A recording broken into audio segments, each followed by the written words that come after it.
Aztecs football team does most of its damage in the first half, scoring 18 points.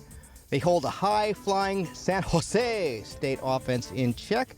They add a TD late in the fourth, final score 25-3.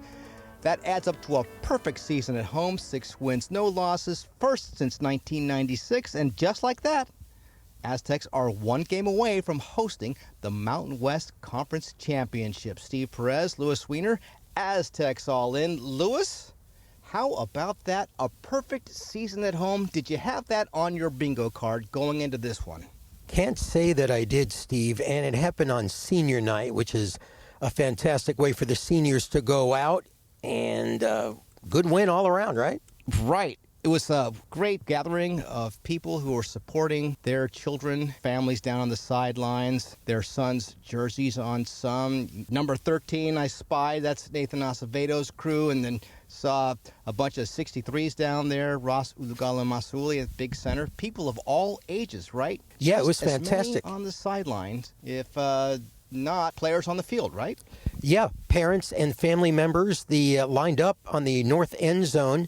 As the seniors were announced, they came out, they shook hands with Sean Lewis, then they ran the length of the field down to the end zone to greet their friends and family. And what was really cool is the seniors stayed down there, and when the Aztecs were introduced, the whole team ran down to the end zone where the seniors already were waiting, and they all hugged and congratulated the seniors as well. So I thought that was a really nice touch. Right, and great to see George Jones out there on the field, being the Aztec Warrior, leading the I Believe chant. Big old George Jones, one of the great ball carriers from years past. Jones, the honor warrior, an Aztec at 95 and 96. He ran for 2,810 yards, 34 TDs.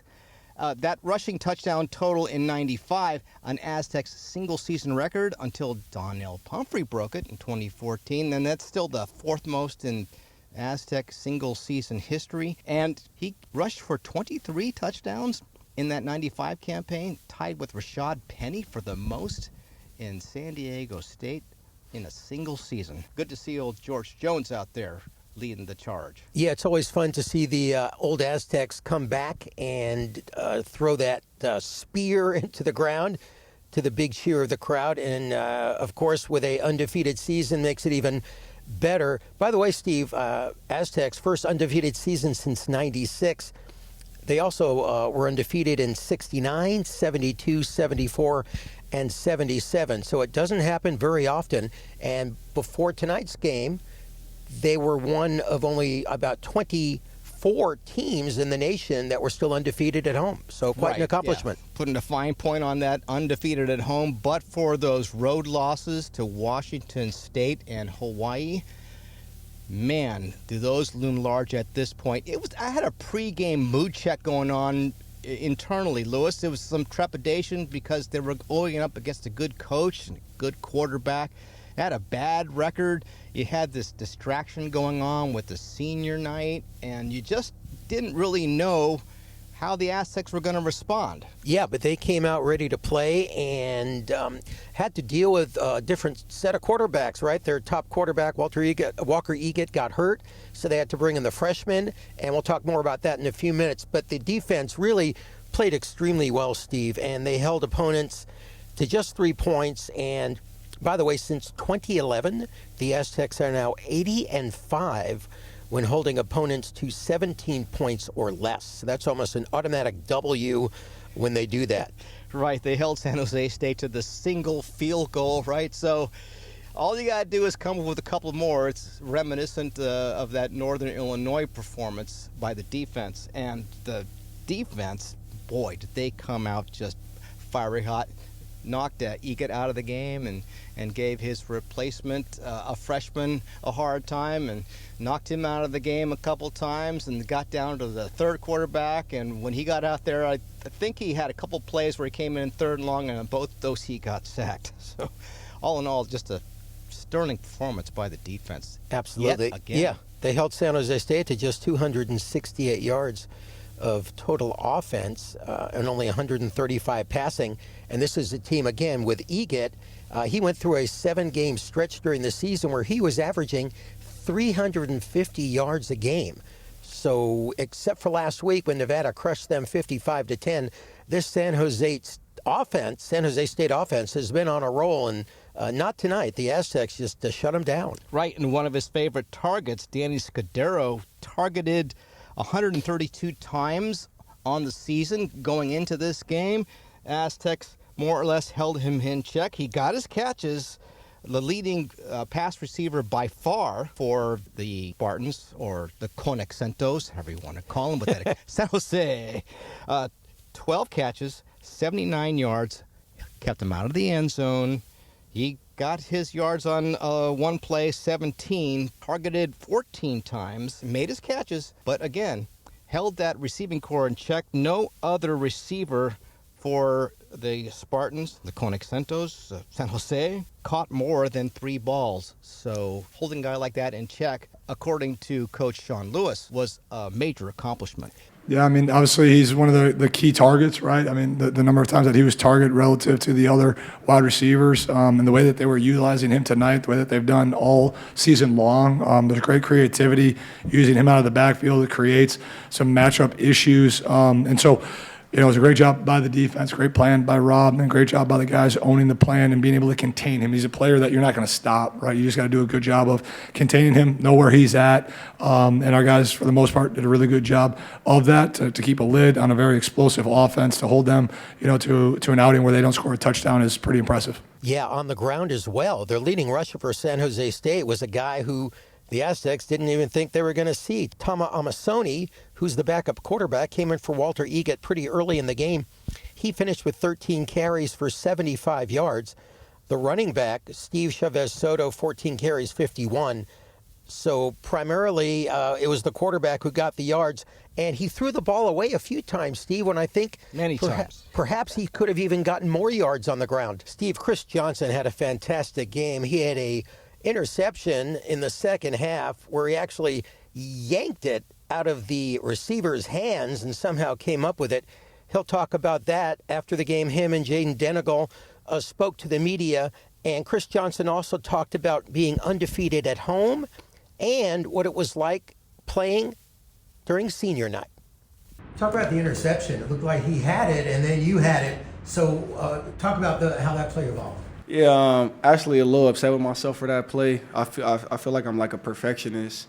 And he honestly had me be on the play. Quarterback underthrew it a little bit, and we both went up, and I just ended up winning on the ball. But, you know, I'd like to win that route from the get-go and not make it so close. Yeah, tonight meant a lot, man. You know, we come a long way. I've been here all 4 years, and, you know, all pretty much all of those except now have been a pretty big letdown. You know, like before I came, we had that was like that 12-win season. And I'm finally happy that being able to get back towards that. And, you know, this being my last year, just hope to, you know, get the youngest going to keep this thing going. Yeah, it's amazing. We got 3 very good backs, and we have, I feel like, the best O-line in this conference. So being behind those guys and they're protecting me, it's just a blessing every day. And we just got to continue to keep on getting better day in and day out and week in, week out, and keep on pushing. I feel like it showed it off perfectly, actually. I feel like most of their drives, they were converting on third down. You know, getting first downs, driving down the field. But like you said, bend don't break, so we could give up, you know, 99 yards as long as they don't end up in the end zone. You guys playing for Egat, and you end up getting the younger kid who could run around. How did that affect the defense and how you played it with different quarterbacks? Yeah, I mean, I was actually just talking on the radio about this, right, to where it's like players make plays, and obviously the quarterback and the trigger man, when they have different skill sets, when they have different styles, you got to have a really focused approach to how you're going to do that, right? So, you know, seeing all 3 of those quarterbacks with each a uniquely different approach, there has to be relentless focus and elite technique and fundamentals to execute the call that's being made, and then trusting your brothers that are out there that they're going to do their piece so that you can leverage the ball, you can be gap sound, you can have coverage stability. And I thought we did a good job of that. Obviously, we bled some yards tonight, but to keep a net over the explosive plays and to play kind of a bend but don't break approach, I think was really smart by Coach Rob and the approach that they took, and you know the way that we went about the game. And so again, it happened to be, you know, multiple quarterbacks that we saw, but again, being able to execute the call, owning that within the white lines by our players was really impressive. Also on senior night, don't forget the pep squad, the bands out there, the cheer, the dance squads, the flag twirlers. You know, I hate to keep going back to these omens, but I get into the car tonight and I'm thinking, man, I got to have some sort of a cap for him, and I don't have any in the car except for one, Louis. It's this one. It says KISS. Yes. That's once one of the hottest bands in the land. But you know, Louis, KISS also stands for Keep It Simple, Stupid. It means stick to the fundamentals, execute. The Aztecs did that. They executed the running game. They played elite level defense. They controlled the line of scrimmage thanks to those seniors, right? Yeah, and it's fitting you're wearing a KISS hat on throwback night, Steve, because they were selling inexpensive hot dogs, $10 beer. I don't know if that's cheap or not. And it was a throwback field. And I thought they did a pretty weak job on that. They said it's throwback.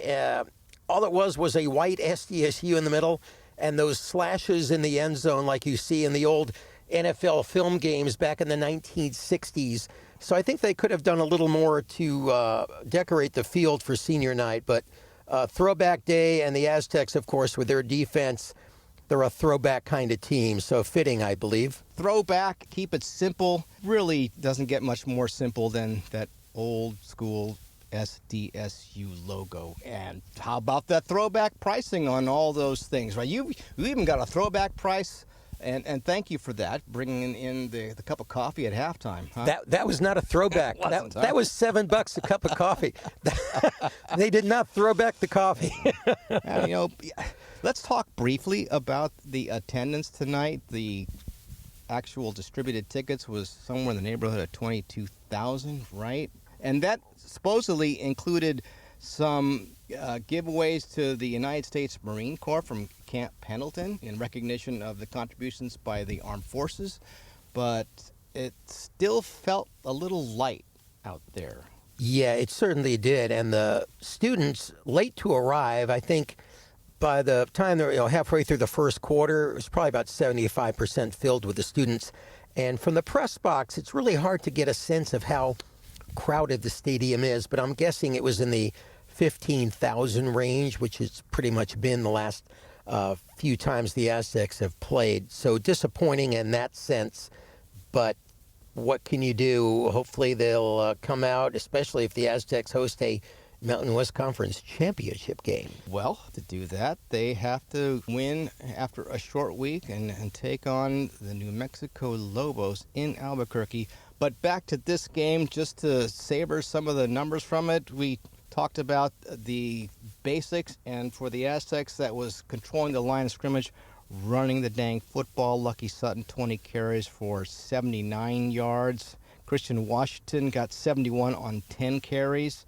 Jayden Denegal, pedestrian night again. He was 8 of 16 for a total of 81 yards. He had that one long pass. But back to the fundamentals and the basics. Scoreboard, 25-3. The Aztecs undefeated at home. A game away from hosting the Mountain West Conference Championship. I think last week he completed 6 passes. So earlier in the season, he became pretty efficient. Not as much these last few weeks. And, of course, losing Jordan Napier, he loses one of the great wide receivers that the Aztecs have had in a long time. So that, I believe, affected the play calling from Coach Lewis. He wasn't particularly interested, I think, in throwing the ball that much, and that shows by the final numbers. Well, remember, too, that there was a question in the interview room afterwards about Denegal, and because it came out of the game at one point in the second half and looked to be bothered by that right arm a little bit, and also that left arm, which he's had that brace on since after the game at Stony Brook. And he said he was good in the interview room afterward, but you gotta think that based on the load they're putting on him and just kind of the look I saw on his face on the sidelines a couple times, that he is not 100%, but he is a tough guy and holding out. He is. He was wearing that brace on his left shoulder after the game in the media room, I did notice as well. So it's a 25-3 win for the Aztecs. How did it happen? Well, here is our famous stats and recap.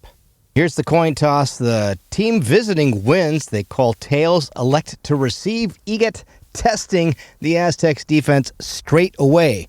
Placencia will kick off. It's not warm, weather in the low 60s, but at least it's not raining. The stands are not filled. Feels like a shade more than against Boise State. Lewis, Gabe's kick is in the end zone, touchback. 1st and 10 for the 25. Eget runs motion, spread formation to the near side, and throws complete to Danny Scudero, gains 9. 2nd and 1, Eget keeps for 2. 3rd down, no huddle. There's a pass straight to Dwayne McDougal at the 45. An interception. McDougal returns 25 yards to the 20-yard line. Aztecs in business early.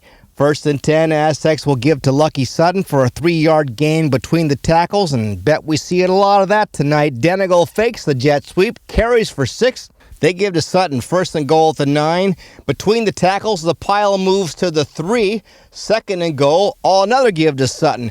And this one moves the pile for 1. 3rd and goal, a short one. Denegal out of the gun. Another give to Sutton, and he's in standing up.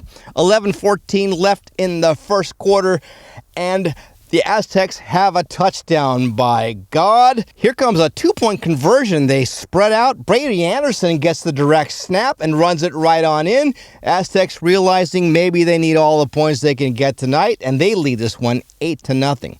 Second possession for San Jose, and they open with a run to Steve Chavez Soto for 9. He will get a first down to the 44, and then another give for 6.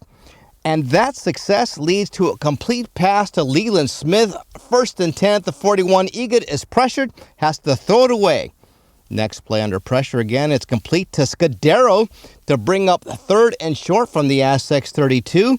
They will give to Chavez Soto. He gets just enough. Eget moving the team on this drive. His next pass tipped by Owen Chambliss. Incomplete. 2nd and 10, they will gain nothing. And 3rd and 10, Aztecs have Eget where they'd like to have him all night long. 3rd and long, crowd giving it to him. Eget back to pass, under pressure, but he throws complete to Scudero. It's not enough for the first down, and they will try a field goal from Dennis Lynch. And he will get off probably one of the worst attempts I've ever seen in all these years of watching Aztecs football. It's a low ground ball to short. No one touched it off the line of scrimmage, and you can hear the cries of the wounded duck as it falls to the surface at Snapdragon Stadium. Possession number 2 for the Aztecs on the 25. They will open with the pass low. No chance of a completion. They will give to Sutton. He's through for 11 and a first down at the 36. Denegal goes to the far boundary, complete to Nathan Acevedo. A tough catch in close coverage for a long 6. They will then give to Washington to carry for a first down after that. Denegal now on the next play has Acevedo wide open deep down the middle, and he cannot come down with it. Groans from the crowd. Shake it off, son. Next play. The replay, though, shows he let that ball get to his chest through his hands and appeared so shocked by the miss, it appears he didn't even think about trying to recover it off his chest. Sutton will follow with a 2-yard gain. 3rd and 8, the toss to Sutton out of the backfield is complete, but it's for a loss. 4th down, Hunter Green to punt to the San Jose State 18-yard line. Eget again. First down, give to Chavez Soto. Nowhere to go. No gain. 2nd down, pressure by Trey White. He throws incomplete. And there's an injury on the play. And, whoa, it's Eget who is the one who is down. Number 8, Tama Amasone, a freshman now in the game. His first play is a 3rd and long, running that spread offense with Eget on the bench. Not looking good. And Amasone is greeted with a sack by Ryan Henderson. The ensuing punt is received at midfield by Mikey Welsh. Aztecs with the 3rd possession, 1:49 left in the first quarter. Aztecs open with the give to Sutton. No, it's a fake. Denegal still has it. He shovels it to number 82, Jalen Hawkins, for a gain of 11. And there's a late hit on the ball carrier, so add a personal foul, 15 yards for that. At the 22-yard line, Sutton then has 2 carries for a couple yards. 3rd down and 5. Denegal rifles one to Donovan Brown high and outside. On comes Placencia for a 35-yard field goal. It's a low one, too, but high enough to get through the uprights. 8 ticks left in the first quarter. Aztecs up 11-0. On the kickoff, Placencia, another low drive, fielded and brought down at the 25 is the San Jose State return carrier. 1st and 10, Amasoni completes to Leland Smith near the Aztec sideline, good for 10 yards and a first down as the quarter comes to a close. Second quarter opens with a short carry, bringing up 3rd and 3. Amasoni, he can run the offense. It's complete to the near sideline for a first down gain of 10. Good throw on the run by the freshman to the 41. First down, a short carry, and then Amasoni shows great running ability. After evading the initial Aztec rush, he will gain 19 yards to the Aztec 38. 1st and 10 and a 3-yard gain. Second down play, he tosses it out of bounds under pressure. 3rd and 7 and throws complete right over the middle to Scudero for a first down to the Aztecs 18. He falls with a give to Chavez Soto, a yard maybe. 2nd and 9, Amasoni fakes right, then rolls left. Defense closing in, no one open. Smartly tosses it away, incomplete. 3rd and 9 at the Aztec 17. Lewis says, big play here. Coach Ken agrees and calls a timeout. 10:50 left in the quarter. Amasoni under pressure on the play after the timeout, and he is brought down for a loss by Niles King. Bring on Trent Carrizosa for the 37-yarder this time, and this one looks so much better. And the Conexentos, or Spartans if you will, are on the board, 11-3 Aztecs. Byron Cardwell and Brown deep for the Aztecs on the kickoff. Brown's got it. Throws a few fakes, gets to the Aztec 24. First down toss for 9 to Mikey Welsh by Denegal, followed by a 5-yard carry by Sutton to the 33. First down. That's followed by a 4-yard pass to the opposite side to Welsh. On 2nd and 6, a fake jet sweep. Denegal keeps for no gain. 3rd and 6. The 3rd down pass is behind the receiver Brown. Aztecs have to punt. San Jose State drive will start on their 22, 7:32 left. And they will open with a quick completion to Scudero for 6. A give up the middle to Chavez Soto to the 33, first down. Amasoni fakes the give on first down and picks up 7 on his own. He is quicker than Egan and seems to be settled again against the tough Aztecs defense. He'll follow with a deep pass downfield. The refs will call pass interference on the play. McDougal is down and shaken up on the play. The replay shows the receiver fell in front of him and McDougal falls over him, and that's what caused him to get shaken up. So how the heck is that interference? The receiver just fell. Anyway, ball's now just past midfield. Amasoni off to the races to the Aztec sideline. He gains 17 to the 28. There's a short gain on first down, 2nd and 9. Scudero in a motion play grabs the ball, advances to the 18-yard line. Aztecs having an issue with this young, quick, mobile QB at this point. His first down pass is incomplete under pressure. 2nd and 10, more pressure. Another incomplete. 3rd and 10, a flag before the play. It looked like Amasoni was going to pull a draw. It's now 3rd and 15 on the 20. Amasoni passes short to Chavez Soto, short of the first down. That will bring on a 39-yard attempt by Matthias Brown. It just misses the uprights, and the Aztecs still hold the 8-point lead. 3:17 left to play. Aztecs will start on their own 21. Denegal out of the gun will give to Sutton. The gain is 5 to the 26. Washington gets the next carry for 4. 3rd and 1, a quick huddle and a give to Sutton for the first down to the Aztecs 32, and that brings us to the 2-minute warning. Out of the pause, a completion to Brown for 11 and a first down to the 43. Sutton will then gain 1 to the Aztec 44, and Aztecs will call time, 1:42 left. Out of that, Denegal will throw deep to Brown, and it's complete, 52 yards to the 4-yard line. A ball that hung up there that Brown came back for. The DB saying, how did that happen? Denegal falls with a quick out to Jalen Hawkins for no gain. A second down carry by Sutton gains 2 to the 2-yard line, and now Coach Lou wants a timeout. There's 20 seconds left in the half. Aztecs will fake the jet sweep. Denegal carries for what looks like an apparent touchdown, but the line judge says not so fast. The replay shows his knee was down just short of the goal line. Aztecs will line up for another play. 3 seconds left, showing the full house backfield. Denegal will keep it on the sneak and is in. No doubt there that time. On the extra point, the Aztecs showing the fake, but now switched to the traditional field goal formation. Placentia makes it good, 18-3 at the half.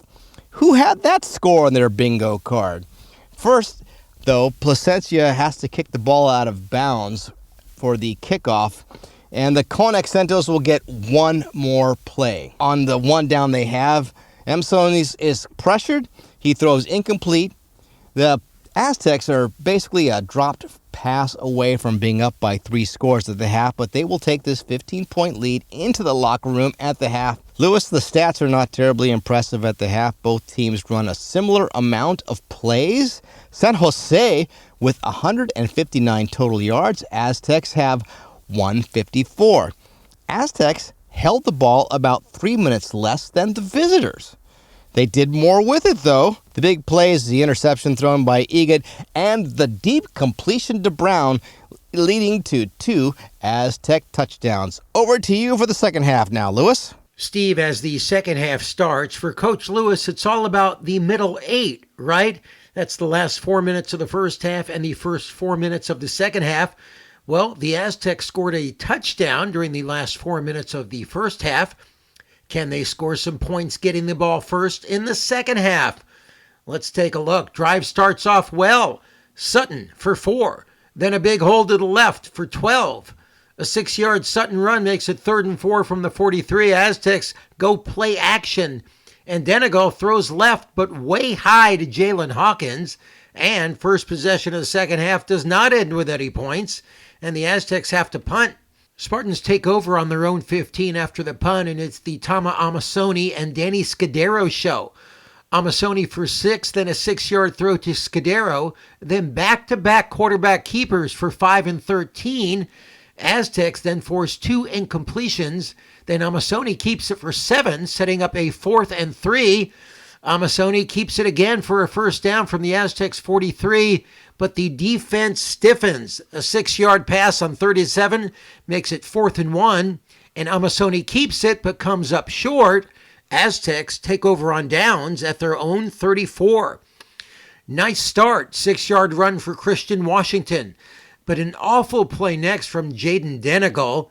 He goes left with an option to run or pass, and he throws a backyard pass to Hawkins that falls short. It's a backward pass, so Hawkins have to cover it up, or else it would be a turnover, loss of 2. So the Aztecs face a 3rd and 6 from their 38, and a delayed handoff to Christian Washington picks up 5, 1 short of the first down, and they don't go for it. Aztecs punt, and it goes all the way to the 10-yard line. It's a great punt. So the Spartans set up 1st and 10 from their own 10. And after a 2-yard Steve Chavez Soto run, a great Aztecs rush pushes Amasoni back into the end zone, but he is able to get out of the pocket and throws the ball away. So no intentional grounding call there. He then hits Kyrie Scholes for 14, but is hit hard and has to leave the game. That brings in the 3rd quarterback of the game for San Jose State, Robert McDaniel. And after a 6-yard Chavez Soto run, McDaniel back to pass, but he can't get away from Chris Johnson. It's a sack and a loss of 10. After a pass for negative yards, San Jose State is forced to punt. Aztecs start this drive on their own 35. Big hole for Sutton for 5. Then Denegal keeps it for 4 and Sutton for 2 for the first down.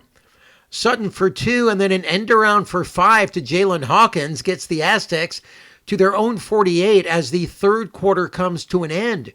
No scoring in the 3rd quarter. Aztecs still lead 18-3.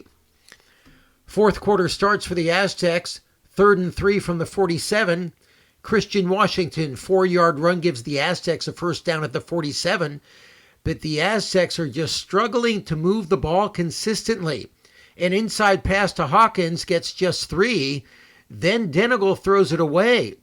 3rd and 7, a completion to Donovan Brown, but ineligible man downfield makes it 3rd and 12.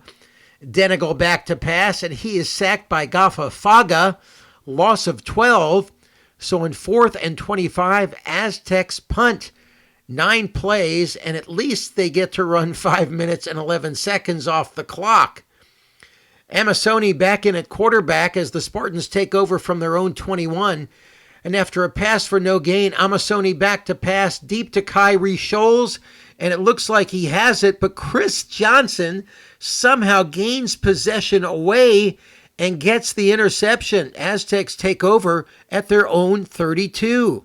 First down, Denegal goes deep to Donovan Brown, incomplete, but the Spartans are called for pass interference. Ball goes to the Aztecs 47, but after a 5-yard Byron Cardwell Jr. run, Denegal throws incomplete, nobody open, and a 4-yard Cardwell run is a yard short of the first down, and again, nothing going for the Aztecs offense, and another punt with 10:24 left in the game. Spartans start at their own 10, and they move the ball. Chavez Soto for 6 yards, then a pass to Leland Smith for 10. First down, Amasoni gets 5. Then what looks like an interception to McDougal from a wide receiver pass, but the defensive holding gives the Spartans a first down. Spartans keep it going. Chavez Soto for 3, then Valami Teo in at running back. He gets 9, 9, and 5 in 3 straight rushes. Spartans down to the Aztecs 33, but a Brady Nasser sack and a chop block penalty next play makes it 3rd and 21 for Spartans.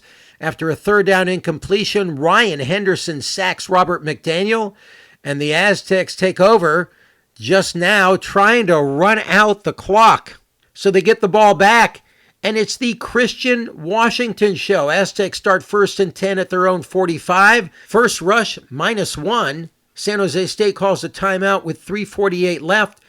But then he goes on a roll, Christian Washington for 14. Then another 18-yard run. And then a 6-yard run down to the 8-yard line.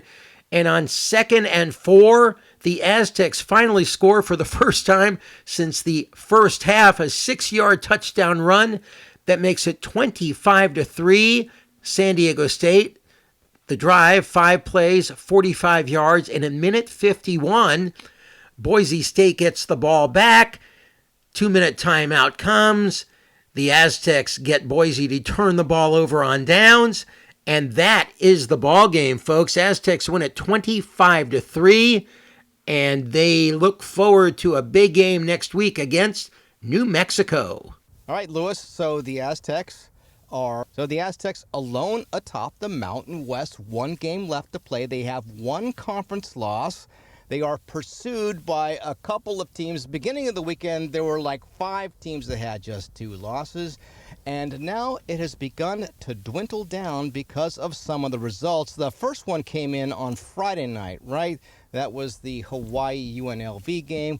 UNLV playing at home looked very tough and defeated Hawaii rather handily, I must say. So Hawaii is eliminated, but there are still some teams that are still alive in all of this because of the results over the weekend, right?